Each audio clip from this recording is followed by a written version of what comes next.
Bonjour, bienvenue encore une fois sur notre chaîne Doctrine Apostolique et nous nous sommes laissés encore une fois sur euh, le fait que la femme de Lot est devenue une statue de sel et nous allons plonger directement parce que nous allons plonger directement dans la parole du Seigneur. Donc, nous étions à cette place où Lot maintenant arrive dans ce nouveau lieu, négocié de salut. Et on va voir que ce n'est jamais la chose à faire. Mais l'homme, dans sa nature déchue, je ne sais pas pourquoi, a toujours tendance à négocier son lieu de salut ou son plan de salut avec Dieu. Permettez-moi de vous dire tout d'abord que c'est Dieu qui détermine le plan de salut. Nous sommes sauvés à la façon que Dieu détermine. Et quand nous commençons à négocier cela pour l'amener à notre convenance, nous générons des problèmes. Et des fois, nous pouvons nous en sortir, nous, en tant que personnes. Mais les nôtres, qui sont peut-être un peu plus faibles que nous, vont peut-être y laisser leur salut. Donc, regardons ici un peu, et je vais essayer d'illustrer encore une fois. Lot arrive maintenant à Tsoar. La Bible nous dit qu'au verset 23 du 19e chapitre, comme le soleil se levait sur la terre, Lot entra dans Tsoar, la ville qu'il a négociée pour que ce soit maintenant son lieu de stop. Maintenant, si vous lisez seulement ce passage sans vous soucier de l'ordre chronologique dans lequel les événements sont arrivés, vous allez passer à côté d'une vérité profonde. Parce que tous les versets ne sont pas écrits dans l'ordre chronologique et je vais vous le démontrer. Regardez ceci. Et la Bible nous dit, comme le soleil se levait sur la terre, verset 23, Lot entra dans Tsoar. Alors l'Éternel fit pleuvoir sur Sodome et sur Gomorrhe du soufre et du feu de la part de l'Éternel du haut des cieux. Il détruisit ces villes et toute la plaine et tous les habitants de villes et les germes de la terre. Mais la femme de Lot regarda derrière elle et elle devint une statue de sel. Maintenant, à quel moment est-ce qu'elle a regardé derrière elle? Laissez-moi vous donner un scénario ici et on va le confirmer avec un verset qui va suivre. Ils ont quitté Sodome et Gomorrhe. Dieu leur a dit, allez à la montagne, mais ils ont négocié pour Tsoar.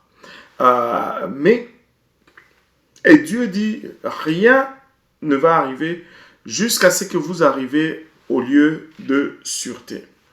Ils se sont déplacés jusqu'à Tsoar.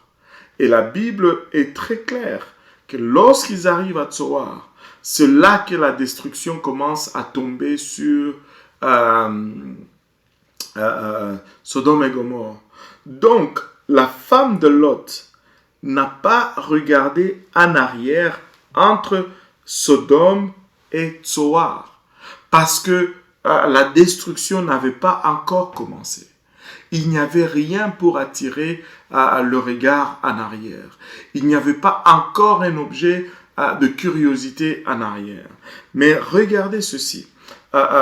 Ils sont arrivés à Tsoar, mais tout de suite la Bible nous dit que la femme de Lot regarda derrière elle et elle devint une statue de sel. Écoutez, même la phrase « regarder derrière elle » fait référence à des gens qui sont en mouvement, en train d'avancer. Mais là, ils étaient arrivés à Tsoar. Mais regardez les versets qui vont suivre. Et Abraham s'éleva, verset 27, de bon matin et vint au lieu où il s'était tenu devant l'Éternel. Et il regarda vers Sodome et Gomorrhe et sur toute la surface du pays de la plaine. Et il vit monter de la terre une fumée comme la fumée d'une fournaise. Or, lorsque Dieu détruisit les villes de la plaine, Dieu se souvint d'Abraham et il fit partir de Lot du milieu de la ruine quand il renversa les villes où Lot avait habité. Et regardez, le verset 30.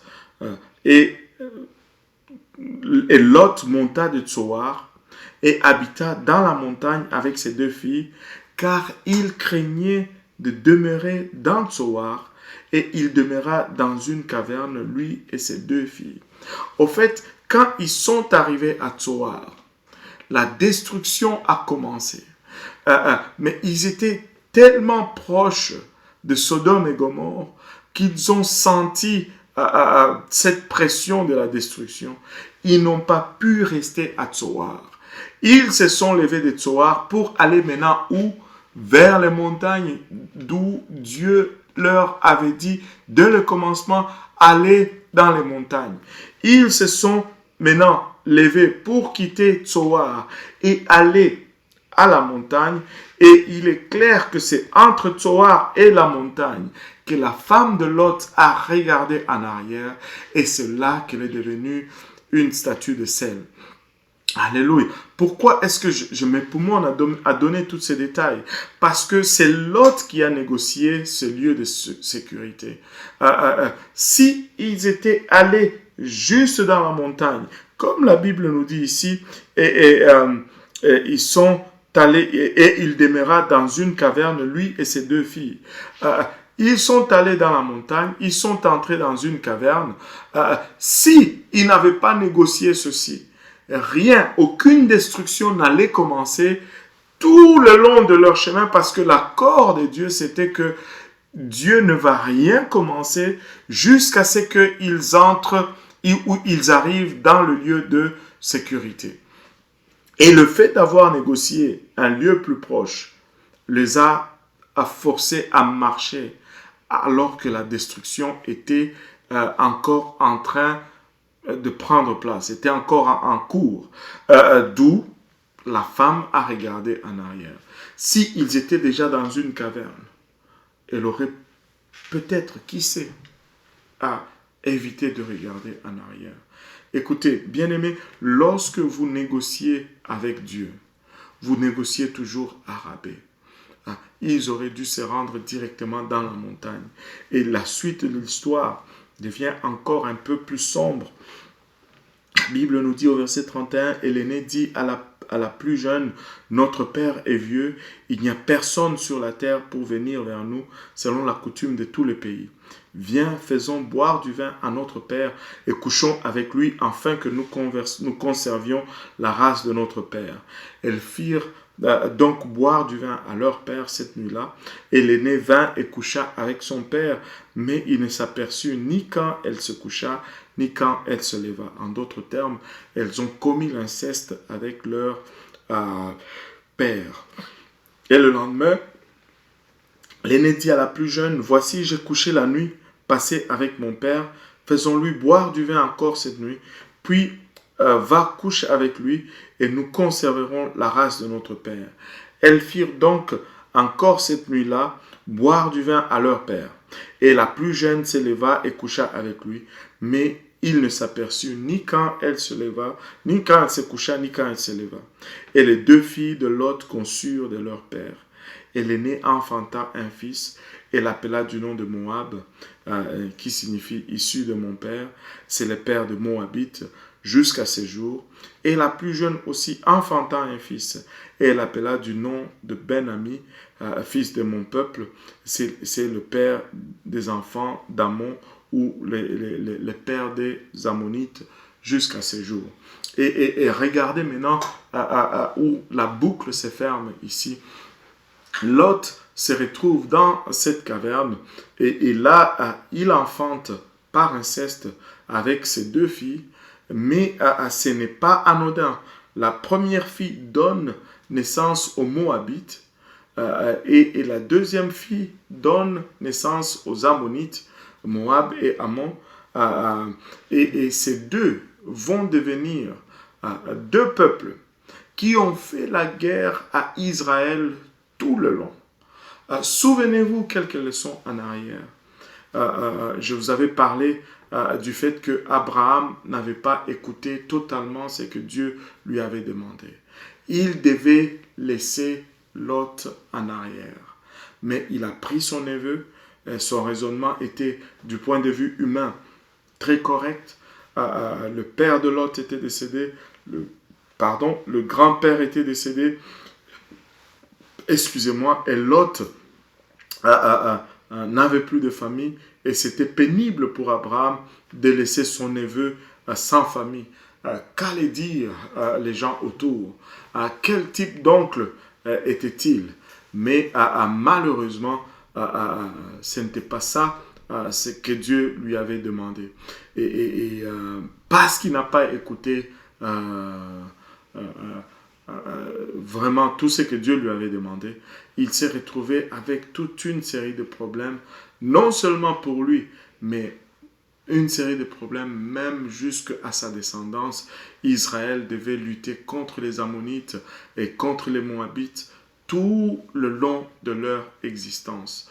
Écoutez, la simple obéissance à la parole de Dieu nous épargne de beaucoup de problèmes. La simple obéissance à la parole de Dieu nous épargne de beaucoup de problèmes. Laissez-moi vous dire ceci. Quand Dieu donne le lieu du salut, il ne faut pas négocier le lieu du salut avec Dieu. Il faut juste obéir à ce que Dieu demande. Nous observons cela encore et encore et encore aujourd'hui. Le salut, pour nous aujourd'hui, le salut nous parvient par l'évangile. Nous sommes sauvés par le moyen de l'évangile. Vous pouvez me dire, mais pasteur, comment ça? Oui, je vais vous montrer cela. Si nous allons dans 1 Corinthiens, le chapitre 15, le premier verset, la Bible nous dit ceci: « Je vous rappelle, frères, l'évangile que je vous ai annoncé et que vous avez reçu et dans lequel vous avez persévéré et par lequel vous êtes sauvés si vous le gardez tel que je vous l'ai annoncé, autrement vous auriez cru en vain. » Nous sommes sauvés par l'évangile si nous gardons l'évangile tel que ça nous a été annoncé sans essayer de le négocier. Et que si nous persévérons dans cet évangile, regardez le verset 3, et il dit, non, le verset 2, autrement vous auriez cru en vain. Aujourd'hui, plusieurs vont déclarer tout haut, croyez seulement et vous serez sauvés. Mais la Bible nous dit ici, Paul nous dit que tu peux croire en vain. La croyance n'est pas juste une assertion mentale. Quelqu'un qui croit, il va agir. Et le verset 3 va commencer maintenant à nous décrire l'évangile. Or, je vous ai enseigné avant toute chose ce que j'avais aussi reçu, que Christ est mort pour nos péchés selon les Écritures. Ça, c'est le premier élément de l'évangile. Et qu'il a été enseveli, deuxième élément de l'évangile. Et qu'il est ressuscité le troisième jour selon les Écritures. Christ est mort, Christ a été enseveli et Christ est ressuscité. C'est ça la bonne nouvelle. C'est ça l'évangile. Mais comment est-ce que cela me sauve? Lorsque je l'applique dans ma vie, Acte 2,38 nous dit « Repentez-vous et que chacun de vous soit baptisé au nom de Jésus-Christ pour le pardon de vos péchés et vous recevrez le don du Saint-Esprit. » C'est non négociable. C'est là où il faut se rendre si on veut être en sûreté. La repentance nous identifie à la mort de Jésus-Christ. Le baptême d'eau au nom de Jésus-Christ nous identifie à son ensevelissement. Et le baptême du Saint-Esprit nous identifie à sa résurrection. Et c'est la seule façon d'appliquer l'évangile dans notre vie. C'est par l'obéissance au moyen de la repentance, le baptême d'eau au nom de Jésus-Christ pour le pardon de nos péchés, ainsi que le baptême du Saint-Esprit qui est évidencé par le parler en langue. On reviendra là-dessus à un moment donné, mais cela n'est pas négociable. Lot s'est arrêté à Tsoar, mais Tsoar n'était pas assez bon parce que Tsoar n'était pas le plan de Dieu. Et toute autre chose en dehors de l'évangile ne sera jamais assez bon parce que ce n'est pas le plan de Dieu. Le plan de Dieu, c'est le salut par le moyen de l'évangile. Sur ce, je vais vous laisser aujourd'hui. Donc, et je vais aussi prendre le temps de souligner que on va fermer ou on va clore un peu le chapitre sur Lot. Et là, à la diffusion prochaine, on va retourner un peu, on va faire quelques pas en arrière et aller reprendre Abraham où on l'avait laissé et on va continuer notre exploration comme ça avec la vie d'Abraham maintenant. Quelle de leçons à tirer dans la vie de Lot? Et je prie et j'espère que vous avez tiré quelque chose de la vie de Lot et que cela va nous servir pour nous rapprocher de plus en plus de Dieu et pour agir selon ce que Dieu nous demande. Alors, d'ici là, moi je vous souhaite les meilleures des choses. Soyez prudents, persévérez dans la parole du Seigneur, persévérez dans la prière, n'oubliez pas votre assemblée avec vos frères et sœurs et on se dit à très bientôt. Que le Seigneur vous bénisse. Au revoir.